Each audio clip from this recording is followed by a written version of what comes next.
The Washington Post drops this exclusive about an alleged sexual assault,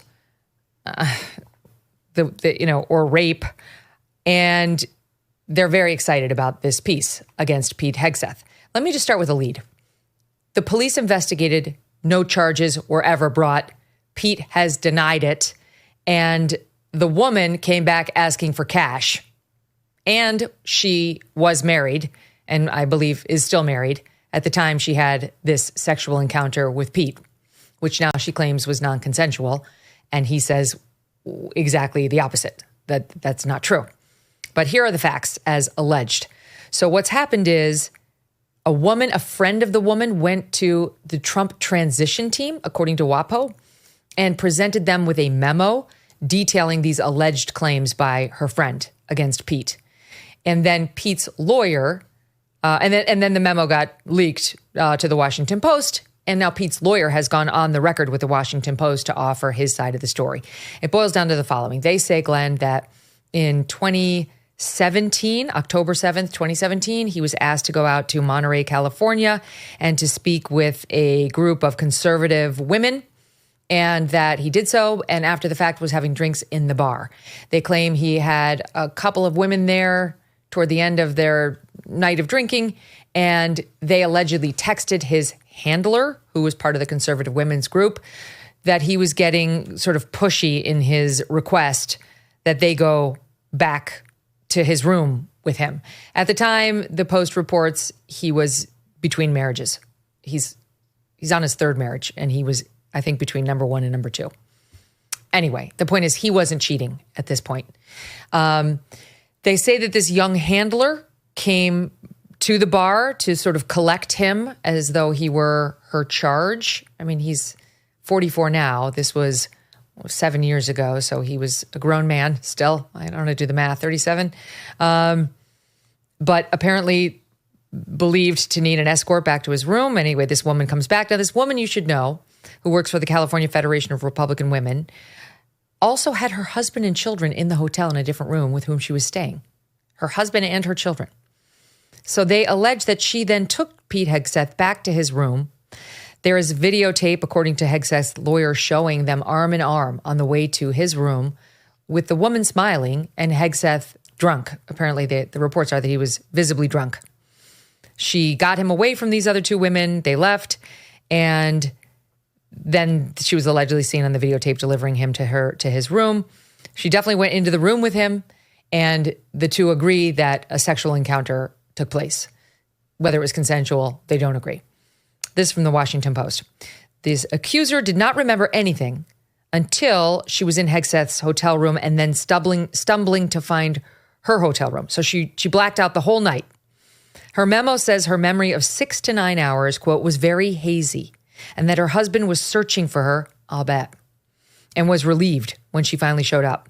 The following day, the woman returned home and, quote, had a hazy memory of being raped the night before and had a panic attack. She then went to the emergency room, they allege in this memo of hers, where she received a rape kit examination that was positive for semen. She gave county authorities a statement about what happened. They initiated an investigation. The police did. No charges were filed. And they say that there was no evidence that contact was non-consensual. According to Pete's lawyer, the medical examination of the woman produced no evidence that the sexual encounter was non-consensual, and a police investigation found no evidence to support charging Hegseth.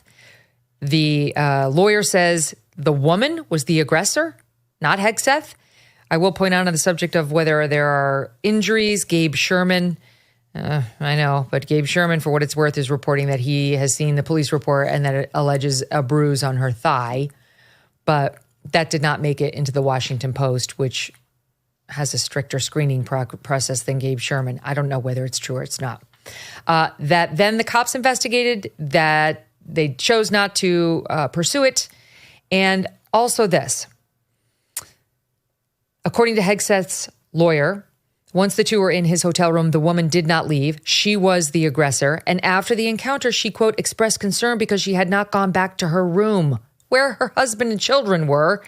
and that Hegseth told the cops she planned to tell her husband she had fallen asleep on the couch in another guest's room, according to the statement. Sometime after the incident, when the cops said they weren't going to do anything about it, they didn't think that there were grounds for charges, the woman and her husband hired a lawyer to, quote, ensure he did not get off without punishment. And 3 years later, in February of 2020, they hired a lawyer. They entered into negotiations with Hegseth's lawyer, now says Pete felt were blackmail and that he was innocent collateral damage in a lie that the complainant was holding on to keep her marriage intact.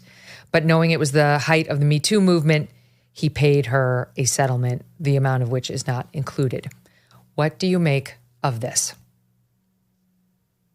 Here's my view on these issues generally. It actually applies to the Matt Gaetz situation as well, which I presume we're going to talk about, but just to apply the rule generally.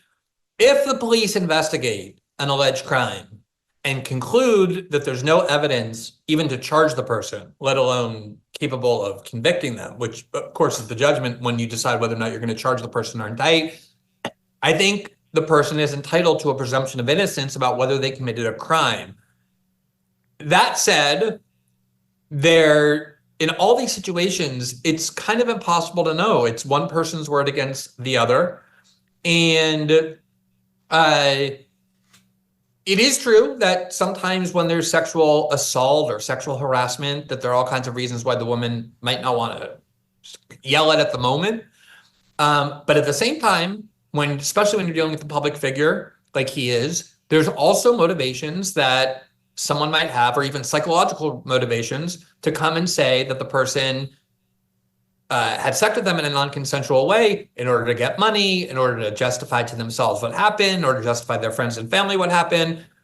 And I think skepticism is required. I mean, and when it all emerges at the most politically opportune time, and this is always my issue with the Brett Kavanaugh allegations from like 40 years earlier, then suddenly he's the Supreme Court nominee and Christine Blasey Ford and others come forward, is that you have to have skepticism. The person is entitled to the benefit of the doubt. I do not think we should be in a position where we assume accusations to be true, even if there was a payment made, because even false accusations, if brought in a lawsuit, can destroy somebody's reputation. And someone might pay a person to avoid that, even though they did nothing wrong, because they know that even false accusations can ruin them forever. So we'll never know for certain what happened here if the woman continues to persist in these allegations. But for me, the presumption of innocence is very important.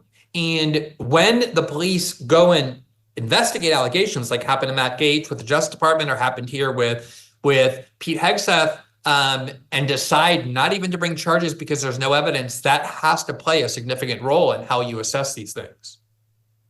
I have so many questions about this story. Number one, if she went the next day for a rape kit, they would have done a drug test. Where is it? She seems to be suggesting she was given some sort of a drug.